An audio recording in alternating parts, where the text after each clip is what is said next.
All right, hi everyone. Welcome to Mindgasms.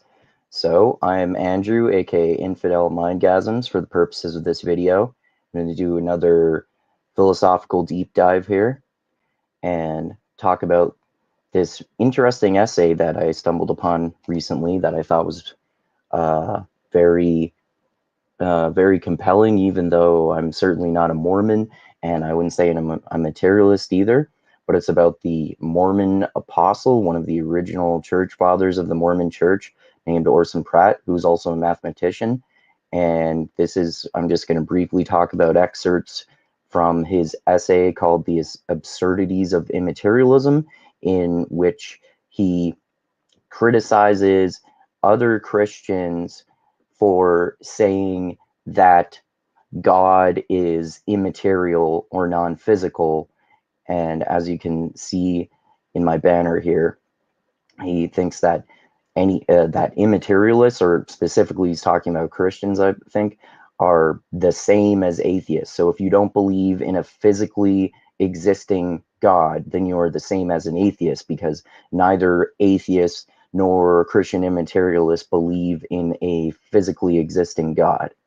And so it's about God, consciousness, and whether God is material or immaterial. So I'm going to put up my thumbnail here, and I'm going to go through some of the excerpts from this essay and briefly comment on them. All right. So, okay, so this is the first part here. Um, Immaterialism is absurd and opposed to true philosophy. The immaterialist assumes that God consists of an immaterial substance, indivisible in its nature, whose center is everywhere and circumference nowhere. The indivisibility of a substance implies impenetrability. That That is, two substances cannot exist in the same space at the same time. Hence, if an indivisible substance exists everywhere, as it cannot be penetrated, it will absolutely exclude the existence of all other substances. Such a substance would be a boundless, infinite solid without pores, incapable of condensation or expansion or motion, for there would be no empty space left to move to. Observation teaches us that this is not the case. Therefore, an infinitely extended, indivisible, immaterial substance is absurd in the highest degree and opposed to all true philosophy. I think that's really interesting because, like like I said, I'm not a materialist. I used to be an eliminator. Oh, sorry. I had that playing in the background there.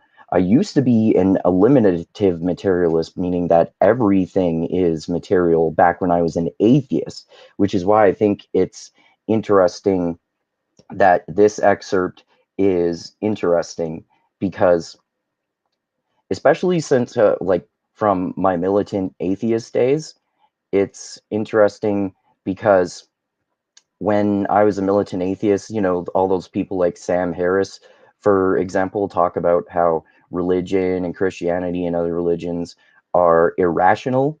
But this guy, Orson Pratt, is essentially agreeing with Sam Harris that everything is material, but he uses this as a case to argue for the existence of God. And like I said, if you do not believe that God is material, then you are an atheist. So he's basically, like, to oversimplify this paragraph, he's talking about how an immaterial substance cannot exist because it would take up infinite space, and an infinite space is, what is the term he uses this, like it's basically a philosophically bankrupt idea is what he's talking about, which I think is very interesting. That's one of the many reasons I wouldn't say I'm a militant atheist anymore. I'm perhaps a atheist, perhaps an agnostic, depending on who you ask.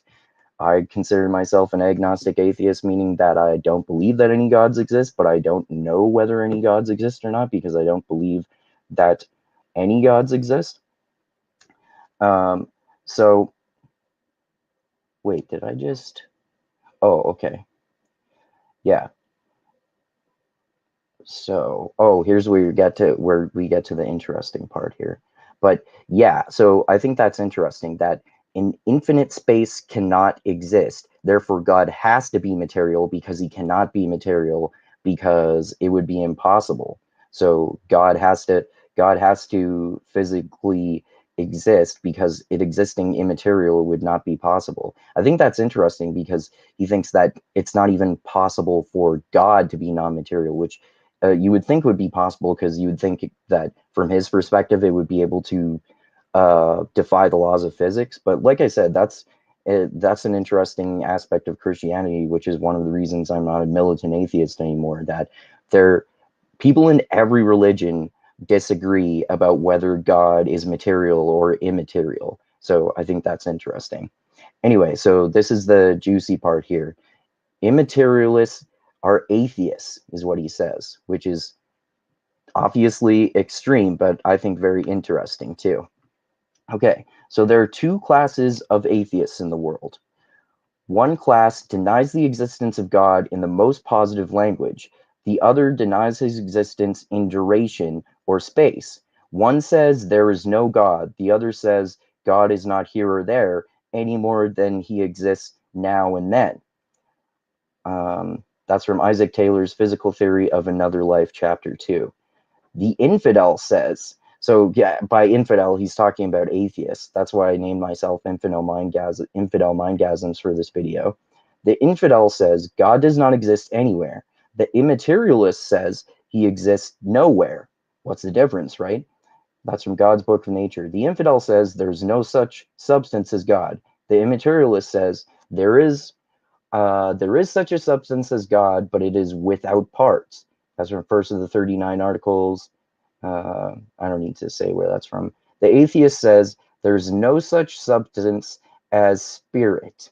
The immaterialist says a spirit, though he lives and acts, occupies no room and fills no space in the same way and after the same manner as matter,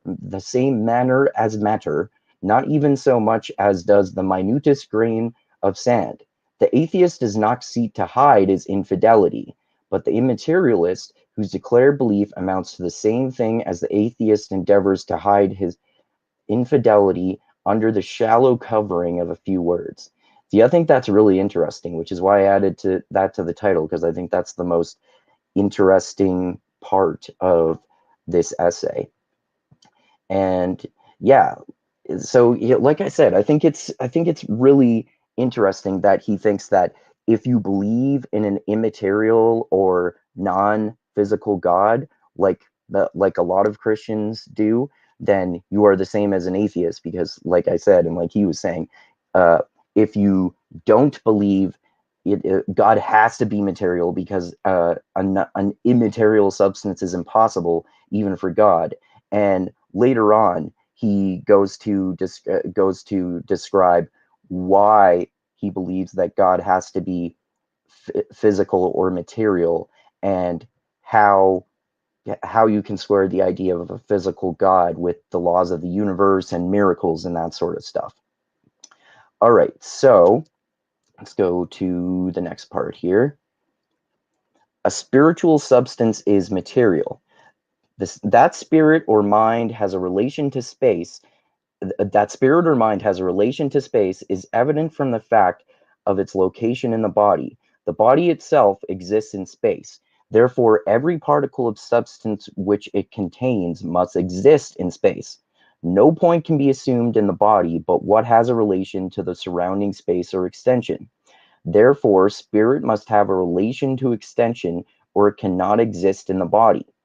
All unextended points have a relation to space, though they are no part of space and do not occupy space. But an unextended substance to have no relation to space cannot be as much as a point. A point is located nothing, but an unextended substance is nothing having no location. Yeah, that sounds ridiculous, right? as he says here, what can be more unphilosophical, contradictory, and absurd than to assume that something can exist that is unextended, that occupies no room, that fills no space, that has no parts? Like, that's a really good point, I think, right? So the when he's saying that the spiritual, that when he's explaining his opponent's point that the spiritual substance or God is non-material, the arguments that they make don't really are basically philosophically bankrupt, like I was saying, right? Okay, so let's go to the next part here. Okay. The immaterialist's only possible argument refuted. So he's refuted some of their other arguments, and now he's going on to this one that he thinks is the only good one, and he successfully takes this one down too, at least in his opinion. All right, so the immaterialist's only possible argument refuted. The only possible argument which the immaterialist pretends to bring forward in the support of the inextension and indivisibility of a thinking substance, and consequently of its immateriality, is founded on the self-consciousness of such substance. A thinking substance is conscious of its own individual unity. It is conscious that itself is not many beings, but one. Mankind universally feel their own individual unity when each contemplates himself. Each one is certain that it is the same being that rejoiced yesterday, who remembers today that all past and present affections are the affections of one being and not of many. The absolute oneness of a thinking being is supposed to be inconsistent with a plurality of parts. To avoid this supposed inconsistency, the immaterialist assumes that such a substance is without parts. I think that's an interesting point because, you know, he talks about how basically human beings know that we are one being and not many. So I'm not so sure that I even actually believe in the self and individualism and that sort of stuff, but I think it's interesting the way he's putting it, that because well, not necessarily because, but humans are individuals, they're not multiple people. And I think like he's not saying this exactly, but it seems like his justification for that he's saying that human beings know that they are one being and not many beings. That sounds like empiricism to me, and I'm not a fan of empiricist in terms of philosophy of mind, because I don't think that we can just this is an oversimplification of empiricism, but I don't think that we can observe in our environment and through our thinking minds that we know what is actually happening, and we know in our minds that we are one self. I'm not sure that we can actually know that. But again, I think his case is interesting because, like I said, he talks about how humans are one being and not multiple ones. And similarly, he's implying here, and he does go on to say directly, that this means that God also is one being and not multiple beings, and exists in one particular place. I have the reason I have the image of God on the throne here, looking down at Orson Pratt, is that I did a little more research, and Orson Pratt was a theocrat. And because he believed in a material God, to the point that he thought that you're an atheist if you're an immaterialist or a Christian materialist, or I'm sure any an immaterialist in any kind of religion, that so he believes in this, this stereotypical image of God as an old man sitting on his throne in the sky because he's a theocrat. And anyway, let's go to the last part here that I marked off. All right. Question. If his presence do not extend beyond his size, that is the size of a man, how could they're talking about God obviously here. That is the size of a man. How could he divide the waters of the sea? How could he hold them up? If they were a solid mast, it might be conceived, but all the strength in the world won't hold up water, and it must be remembered that a person must be present where he acts. I think that's a good point, an argument against the physical existence of God. Answer. This is Orson Pratt's answer. He could divide the waters of the sea and hold them up by the actual presence of his Holy Spirit. So it sounds like he's saying the Holy Spirit is a physical presence that can perform miracles physically. The actual presence of his Holy Spirit, which not only moves upon the face of the waters, but is likewise in and through the waters, governing them and controlling all the elements according to the mind of God. It is the actual presence of this spirit that produces all the phenomena ascribed to the laws of nature, as well as many of the deviations from those laws, commonly called miracles, like I said, right? It extends like the golden rays of the bright luminary of heaven through all extent. It spreads life and happiness through all the varied species of animated beings and gilds the starry firmament with a magnificent splendor, celestial, immortal, and eternal. That's just his proselytizing there at the end. But I think that what he says there at the end is actually his weakest point. I like some of his other arguments, but the way he's explaining there how a material God can perform mir miracles, at the very least, I just maybe don't really get what he's talking about there, because he's describing a Holy Spirit performing these miracles. But then, does that mean that the physical God comes down from heaven and literally performs these miracles? And are people watching him perform these miracles? He probably, I'm assuming, has gone into more detail about that elsewhere. But I think that, yeah, like I said, that end part of it, I think, is the least convincing. But his takedowns of materialists, religious materialists, and materialist Christians, I think, is fascinating. So anyway, those are what I thought were the essential parts of this essay. It's available for free online everywhere, so check it out if you're philosophically curious like me. And yeah, like I said, it's very interesting. So let me know your thoughts about this complex topic in complex philosophical and theological topic in the comments there. Do you think that do you believe in God or not? Do you think that God is material or immaterial? Do you think that Mormonism is dumb? I generally think it is, but I was actually pleasantly surprised that I stumbled upon this essay by this really sophisticated and philosophical Mormon. Like I said, I don't entirely agree with his point, but his arguments, I think, are very sophisticated and compelling. All right. Anyway, thanks everyone for watching here. Share this everywhere. Smash that like button. Subscribe to the channel if you haven't done so already. Check out my Patreon page. Link is in the description as always. Click that bell to be notified when I come out with more videos. I'm not sure what I'm going to do for my next solo one. Maybe another one criticizing dumb shit that public intellectuals say. Not.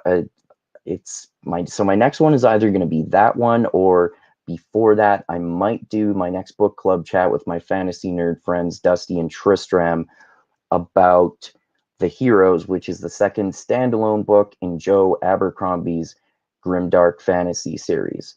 So check that out because it's an awesome book. I think First Law is even better grimdark fantasy than Game of Thrones / Song of Ice and Fire, personally. So check that out if you read it. And if you haven't read it, maybe that will interest you in reading the book. All right. Thanks again, everyone, for watching. Philosophy and theology are actually fascinating, which is one of the reasons I'm not a militant atheist anymore, like I said. And yeah, thanks again, everyone, and adios. Oh, wait, I almost forgot to say, most importantly, always remember this: the funk cures all, and groove is in the heart. All right, adios until next time, everyone.